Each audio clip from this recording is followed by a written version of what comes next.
the day. If you're new here, I say welcome. If you've always been here, I say thanks for the support. Guys, I do multiple live streams daily. I upload my edited breakdown, analysis, and predictions of all the big fights that are coming up so far this week. I've uploaded my Hamza Shiraz versus Edgar Berlanga fight, along with the Amanda Serrano versus Katie Taylor trilogy. If you haven't watched those, go to my channel, find the playlist called Fight Predictions. You could watch those. If you're new to my live streams, I go live for about an hour. The first segment of the live stream is we try to keep it sort of aligned with specific questions, but after about the 30-minute mark, it gets a bit wild. So just get used to that. Wherever you are, check in. Let me know where you're coming from. Damn, Mar the Prince just highlighting that one of my favorite young fighters to watch was supposed to fight this weekend, and he just pulled out due to migraines. Lester Martinez, guys, if you're unaware of Lester Martinez, he's a very I call him like a dark horse of the division, and he trains with Bomac at B&B Boxing in Omaha, and that's shocking to me. Migraines. So when I hear a fighter during fight week has to pull out from migraines, you got to think that it was from sparring. You got to think maybe it was a concussion. They probably say migraines, or maybe I don't know his health history. Maybe migraines are something that he struggles with. But if it's not the case, you got to think it was from hard sparring. And if that's the case, I'd always side on the air of caution for fighters. So I'm not that mad at it. I don't know any specifics. I'm literally just finding out in real time.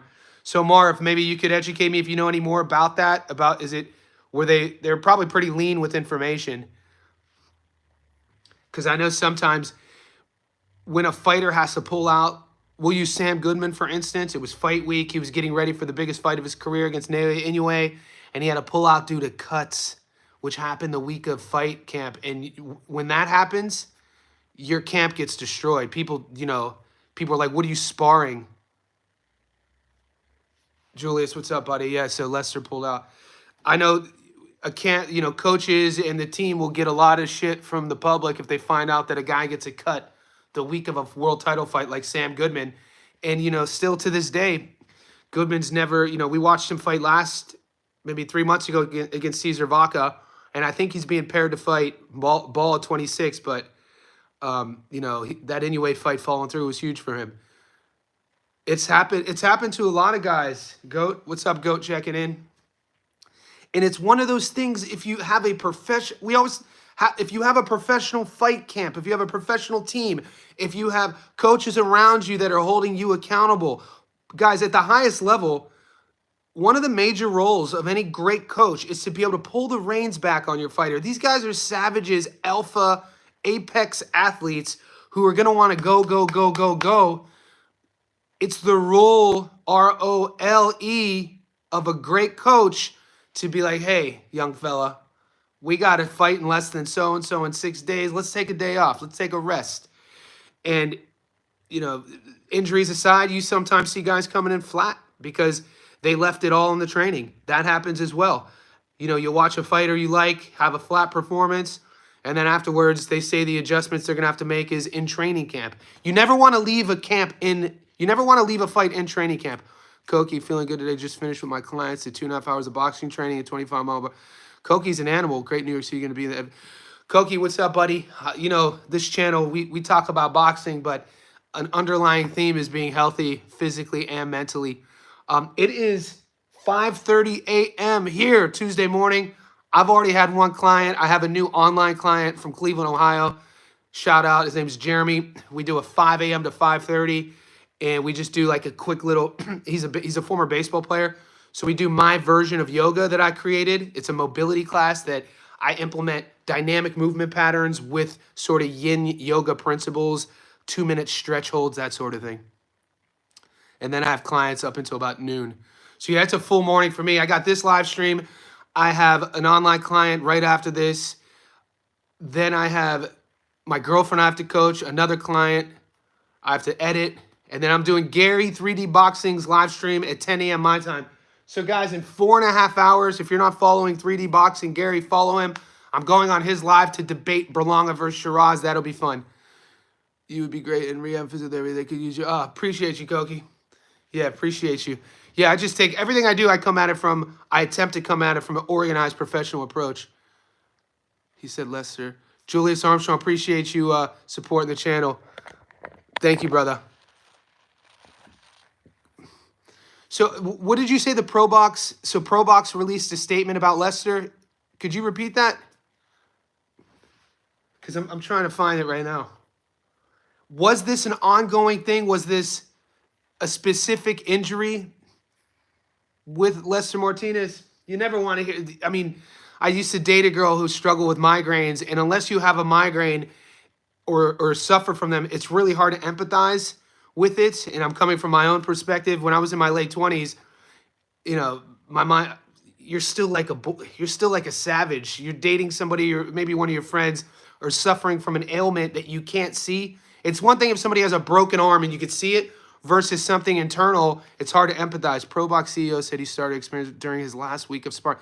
Seymour, what does that tell you? Last week of sparring, that's telling me that it's internal. Those are headshots. I wonder if Lester fights this month. When is Keyshawn fighting again? I wish Better Beef had an opponent since Bevo's. Koki, all these questions, right? Let's get... For Lester to pull out of a fight because of migraines, he probably got doctor's advice. He probably sought medical profession. To release that statement, that's what I'm leaning on. And then they definitely gave him a time... They probably gave him a time window, said, I probably wouldn't... If it's migraines, I probably wouldn't expect to see him fight in the next month at least. At least the next month. Because you have to worry about inflammation and swelling on the brain from a concussion, like you said. With Better Beef and Bivol, we just saw Better Beef release a statement, his team getting really annoyed about the announcement that the trilogy is going to happen in 2026. And Better Beef is accusing Bivol of aging him out. You know, I feel just being able to watch those first two fights when we saw them, we got lucky because those fights should have happened years ago. There you go, Mar. That's what I assume too. I don't think Adames. No, he does. Okay, let's get into this. Let's get into Shiraz and Berlanga. Guys, Carlos Adames does not punch harder than Berlanga. Let's clarify that. Carlos Adames, he's the champ at 60. Not, you know, a big dude. Fought at 54, fought at 47. People will talk about when you're trying to break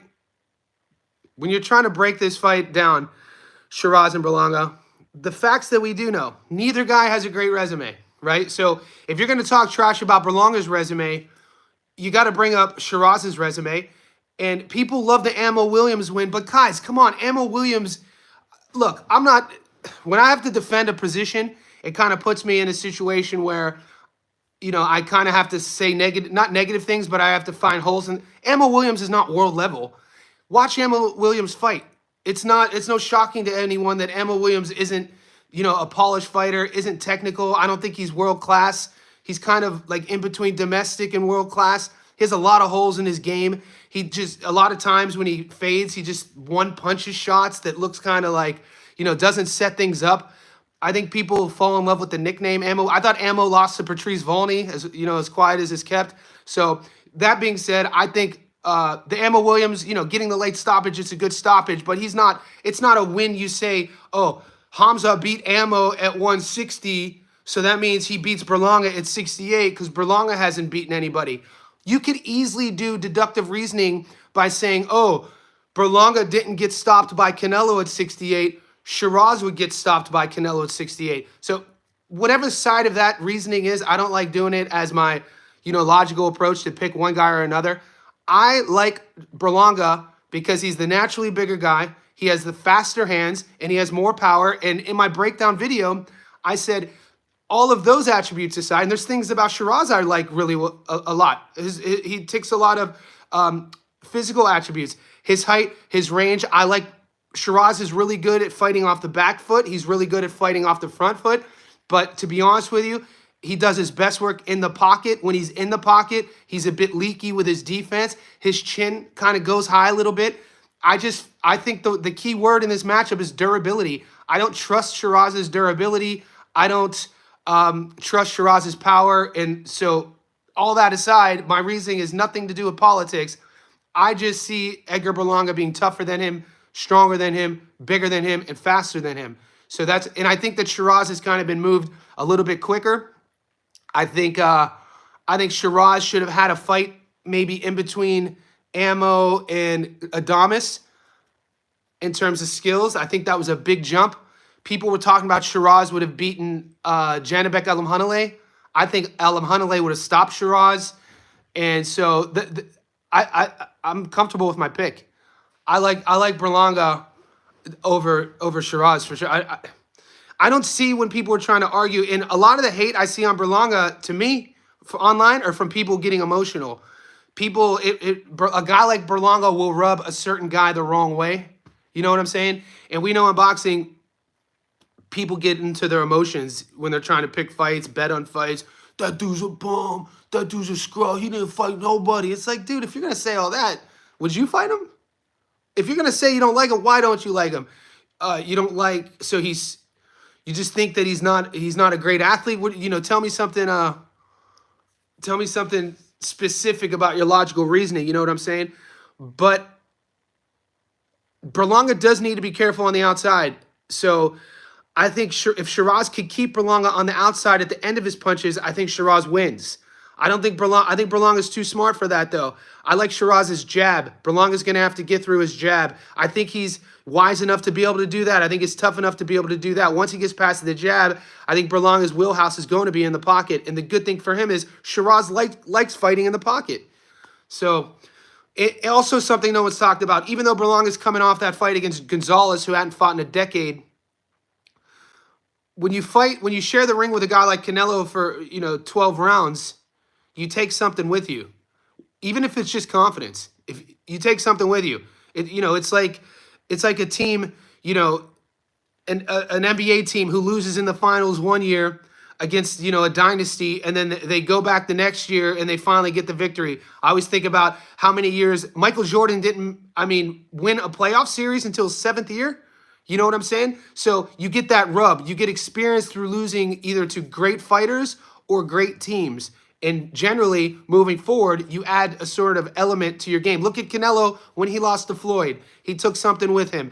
I'm not saying that, Berlanga, comparing Berlanga's loss to Canelo, we're going to expect to see a career like Canelo's had post-Floyd loss.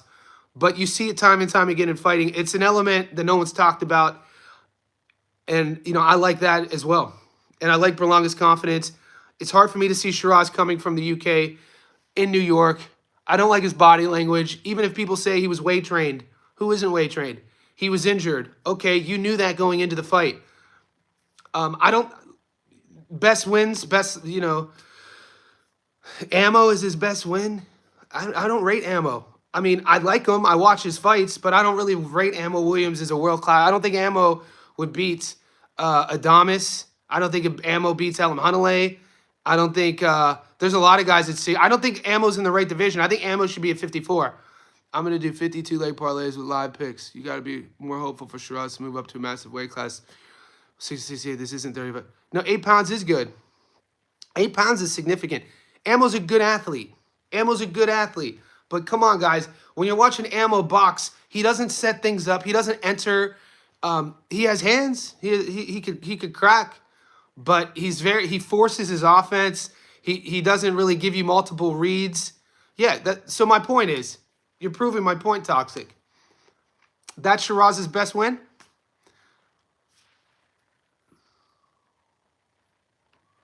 I'm only bringing that up. What's up, DJ? I'm only bringing that up because I know that people defending Shiraz use that as the narrative. When you're breaking down fights, I'm looking at physical, tool belts. What are they bringing in their tool belt? You think so? He'll have more power and a better chin. Time will tell. We'll see. Shiraz, like I said, Shiraz. If Shiraz is smart, he's going to outbox Berlanga. Shiraz is the better boxer. He can outbox him, but that'll require Shiraz to stay at range, stay at distance. And we see what he likes to do. He likes a dogfight. Berlanga, Puello, distance. I like it. Moneyline, camera, distance. Let's go, Gaio. Shiraz needs to beat Berlanga for my homie. pour some liquor out. Master P, I really miss my homies. We used to hang with my boy. Used to bang with my boy. That 90s Master P, no limit. So yeah, so that if you want to see the debate, I'm going on Gary's in about 4 hours. If you don't follow 3D boxing, do it. Ruin my dog. Who's your Toxic? Who's your guy? Berlanga beat my spot. Damn, there's a couple people. Ishmael Veriel and Golden Gloves.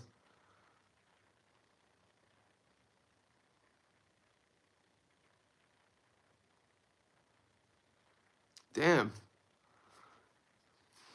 There's a couple boys on the stream that Berlanga beat their mates. Yeah, people. His power. People forget he could crack, and he has good hands. It's an interesting matchup. I mean, it's 50-50. The odds are 50-50 for a reason. I'm really excited to see the game plan on both guys. You could talk all the trash you want about Catterall versus Eubank, but I was live streaming the Catterall Eubank. There's a lot of in the first 2 rounds. Like I thought especially the first round was really exciting. Basically, on my point about game planning, seeing how Jack Catterall, you beat Harlem Eubank by forcing Eubank to fight off of his back foot. Catterall's game plan in that first round totally surprised Eubank. Eubank thought he was going to be the one pressuring forward, getting on his front foot. Catterall didn't let him do that, used his pressure, fought on his front foot, and we saw how sort of uncomfortable Eubank looked in those first few rounds. I'm not saying that's going to happen, but pay attention to that setup in the Berlanga-Shiraz fight.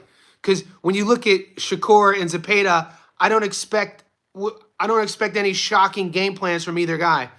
You know, we expect Zepeda to be Zepeda. We expect Shakur to be Shakur. Use Zepeda's offense against him in aggression and rely on his speed, timing, and counters to sort of, pick Zepeda apart.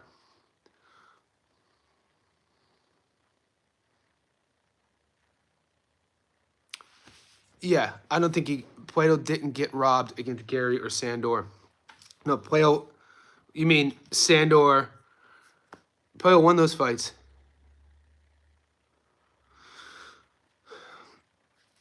They were both close fights.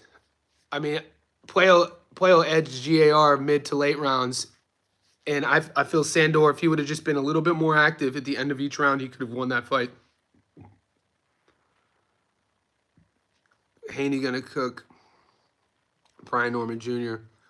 Brian's from the ATL.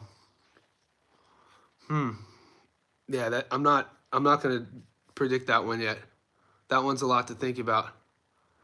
I still question Dev's. I just question Dev's mental. I wonder if Dev questions his durability, but I mean, he didn't get stopped. But yeah, I agree. He didn't get stopped. But Brian Norman's game forces you. Brian Norman's faster than people realize. His feet, Brian Norman's hand speed. His feet won't be as fast as Devin's because the thing Devin will get on his toes. Norman likes to stay flat-footed, right? You obviously can move faster when you're on your toes, especially laterally. I'm scared Matias walks down Playo. I mean, we've seen everything you need to know about Matias. We've seen he's a fun fighter to cheer for. Because any guy who has 100% knockout to win ratio is going to have those sort of bloodthirsty fans. You mix that with his Puerto Rican descent, and you mix that with being in New York. I remember I think it was Puerto Rican. I know you guys will correct me. I don't know if it was Puerto Rican Independence Day, but the Italian culture in New York with the Puerto Rican culture, I always talk about that Paulie Malignaggi Miguel Cotto fight. One of my favorite fights. Malignaggi was young. I think they were unifying. Paulie might have had the IBF. I'm not quite sure. I was young. I think it was 2003, 2004. That crowd at the Garden was literally cut in half with Italian flags and Puerto Rican flags. It was a fun fight. What's up, Ziggy? Appreciate you. Yeah, Ziggy, I started boxing when I was 7. So in Northeast Ohio, Youngstown, Ohio, and I'm at 43, I still box. I coach it and I spar. I train. You can look at some of my videos. I don't do it competitively. I'm a grown ass man now. I never went after it competitively, but I've been a boxing head since I was 7. Playo is PBC guy. The only other people in this card, Morrell, Scottney versus Mercado. Good question.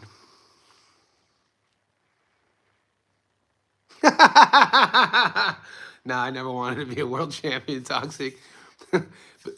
Baseball paid for my college, so I played football, baseball, and basketball. Hamza on points is my bet. I can see that happening. Like I said, if Hamza wins, Hamza could outbox Berlanga. We'll see if that happens though. We be chilling. I like it. You think it's Pollo get robbed? Why? This is interesting. People are coming out. Where's all this robbery talk coming from all of a sudden with Pollo and Matias, guys? Am I missing something? Because we've been on the live streams every day for about a week and a half talking about Pollo and Matias, and this morning is the first I've been hearing about robbery.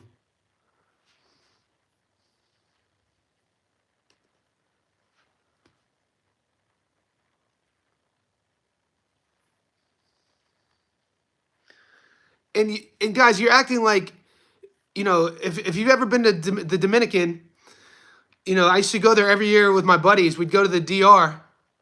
So grimy. The DR is a whole nother story, mate. But you can literally stand on the shoreline of the Dominican and see Puerto Rico. It's right there.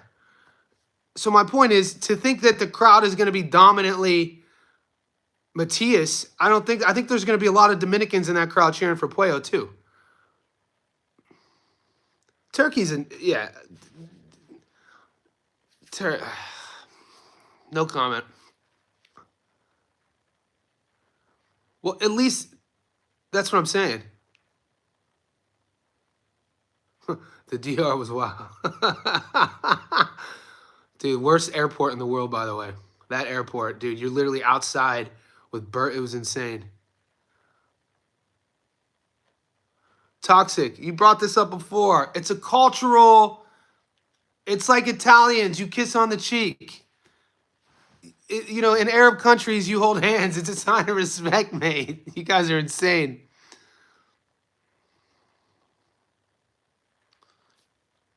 As someone who's DR and Puerto Rico and lived in New York, San Domingo, and PR.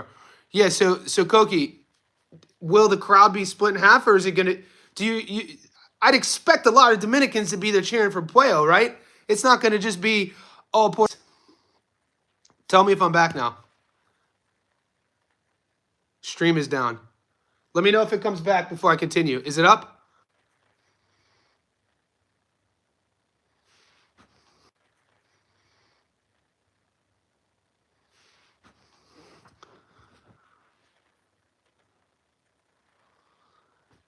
It's this time of the morning.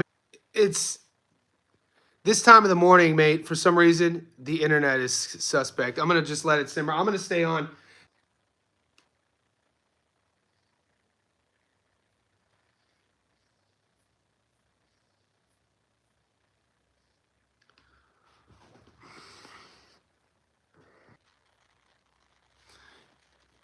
I'm frustrated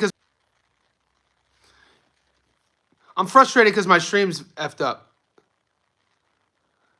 I hate when I pay for a service and I don't get the service. So the one thing that'll frustrate me is if anywhere in life, if I'm at a restaurant, if you buy a product, if you pay for a service and and the service doesn't work properly, that's one of my biggest pet peeves. Before I continue, I know people have dropped off. This time every morning, for some reason, I don't know what goes on. My internet comes